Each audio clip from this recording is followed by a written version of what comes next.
Assalamualaikum warahmatullahi wabarakatuh. Selamat pagi anak-anakku semua. Sebelum kita memulai pelajaran, alangkah baiknya kita berdoa dulu. Allahumma akhrijna min dhulumatil wahmi wa akrimna binuril fahmi waftah alaina bima'rifatika wasahhil lana abwaba fadlika ya arhamar rahimin. Nah, pada pembelajaran kita kali ini yaitu tentang sumber-sumber hukum Islam. Sumber hukum Islam tersebut terdiri dari 3. Yang pertama Al-Quran, dan yang kedua hadis, dan yang ketiga ijtihad. Hukum artinya menetapkan sesuatu atau tidak menetapkannya. Jadi sumber daripada hukum Islam, segala sesuatu yang dijadikan dasar, acuan, dan pedoman syariat Islam. Sumber hukum yang pertama adalah Al-Quran.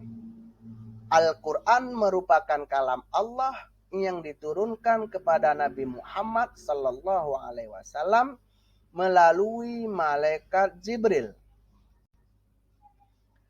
Kedudukan dan fungsi daripada Al-Quran. Al-Quran sebagai sumber hukum Islam yang pertama dan utama. Sedangkan fungsi daripada Al-Quran sebagai petunjuk atau pedoman bagi umat manusia dalam mencapai kebahagiaan di dunia dan di akhirat. Sumber hukum yang kedua adalah hadis. Hadis yaitu segala berita yang bersumber dari Nabi Muhammad SAW, baik yang berupa ucapan, perbuatan maupun takrir, dalam kurung persetujuan Nabi, serta penjelasan sifat-sifat Nabi Muhammad SAW.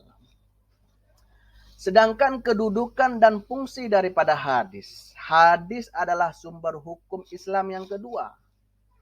Dan fungsi daripada hadis ada 3.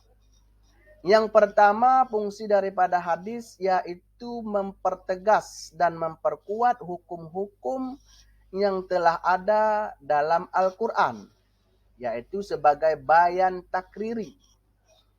Fungsi yang kedua adalah menjelaskan, menafsirkan, dan merinci ayat-ayat Al-Quran yang masih umum dan samar, yaitu sebagai bayan tafsir. Yang ketiga adalah mewujudkan suatu hukum atau ajaran yang tidak tercantum dalam Al-Quran, tapi tidak bertentangan dengan Al-Quran, yaitu sebagai bayan at-tashri'. Sumber hukum yang ketiga yaitu ijtihad. Ijtihad adalah mengerahkan tenaga dan pikiran dengan sungguh-sungguh untuk menyelidiki dan mengeluarkan hukum-hukum yang terkandung dalam Al-Quran dan hadis dengan syarat-syarat tertentu.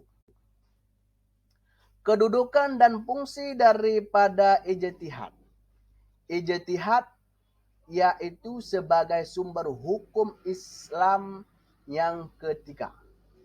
Fungsi ijtihad adalah untuk menetapkan hukum sesuatu yang tidak ditemukan dalil hukumnya secara pasti di dalam Al-Quran dan hadis. Bentuk-bentuk daripada ijtihad. Yang pertama ijma' dan yang kedua qiyas. Yang ketiga maslahah marsalah. Yang keempat uruf. Sekian dan terima kasih pada pembelajaran kali ini. saya akhiri. Wabillahi taufik wal hidayah. Assalamualaikum warahmatullahi wabarakatuh.